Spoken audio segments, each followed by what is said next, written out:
I'm Miss Laura from Madison Public Library, back with another DaVinci's workshop. Today we will be doing some salt snowflakes. And so in your craft kit that you'll pick up once this video airs, you will find your instruction sheet, a snowflakes template, you will have a bag of salt, some food coloring, which will be in a little plastic container, and then from home you will need some glue. Elmer's glue would be the best, but any kind of liquid glue that you can squeeze out so that you can draw lines with it would be good. And you'll also need some sort of container to put your template in to sprinkle the salt over it so that we avoid making a mess. Oh, and in your craft kits you'll also have a little plastic pipette. And another thing you will need is some water. So anywhere from 2 to 3 tablespoons, or as much as you need to get the right color blue that you want. Okay, so now we can jump on in and start making our snowflakes. Okay, so first you will take your little container of blue food dye. I don't have that with me here, but I will use my little food coloring. And if you do have food coloring at home, then you can use that too, if that's easier for you, because you will have to pour your little cup of food dye into water, or you can add water to your little plastic cup. So I'm just going to add a bunch of drops of food coloring to my water. I did about 4 drops. Then I will just take my little pipette and mix it together. And once you do that, you can put it over on the side. Okay, so you can also see my blue food dye here. It's very dark blue. So I will go in with my glue. Okay, and I'll just start tracing in the lines of each snowflake with my glue. And you can be very generous with it and just try to stay in the lines. Okay, so I finished putting glue on the first snowflake here. So I'll go ahead and fill in a few others. I think I'll do probably this one and this one. You can do all of them if you want. Okay, so I put glue on the top 3 snowflakes. And you want to be generous when you're putting down the glue because you need it to be thick enough for the salt to stick onto.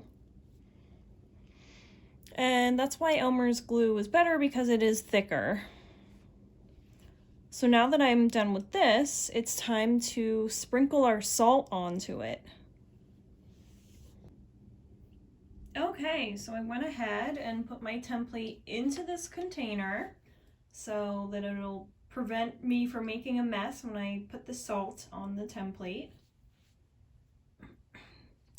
And so this is when you'll take your little bag of salt and open it up, and then you'll just pour it out of one end onto the designs of each snowflake. So this won't be as graceful, but I'm just going to go ahead and sprinkle on my salt.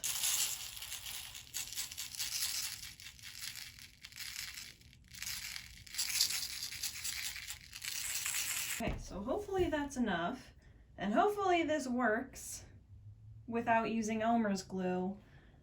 So now you have to pick up your template and just dump off the extra salt. Oh no. Oh look, okay. That's not too bad, just shake off a little more. Okay, so that should be good. This one doesn't look that beautiful, but it'll still look okay with the food coloring. This one turned out the best. I'm thinking this one would probably be good too. Okay, so now this is the hard part. You have to set this aside to dry and wait for a few hours. So you can enjoy some holiday movies while you wait, drink some hot chocolate, or hang out with your family as you're waiting. Okay, so once you wait for it to dry, you can come on back. And now it's time to do the fun part of coloring our snowflakes. And unfortunately, this pipette has a hole in it, so it's not working that well, but yours will all be perfectly fine. They will work. So usually you would squeeze this part of the pipette and the food dye would go up into it. But unfortunately, that's not working for me, so I'll have to just make do. So I already tried it a little bit. Oh, and we've got a helper here, one of my cats. So with each snowflake, you'll squeeze up some food dye and then squeeze it onto the salt.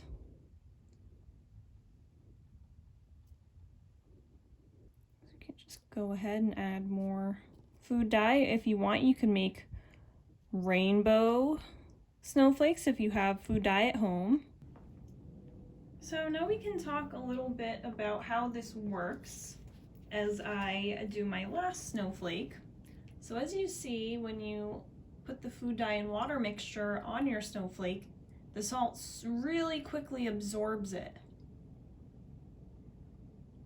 And salt is just a really useful chemical compound because of this. It pulls in all the moisture from its surrounding environment, including the water vapor from the air, and also our water and food dye combination here. So this property of absorption is called hygroscopic. It absorbs liquid water, our mixture here, and also the moisture from the air. You get to see this in action when we put our food dye onto our snowflakes. I hope you had a fun time with this, and I will see you again next time for another DaVinci's workshop. Bye!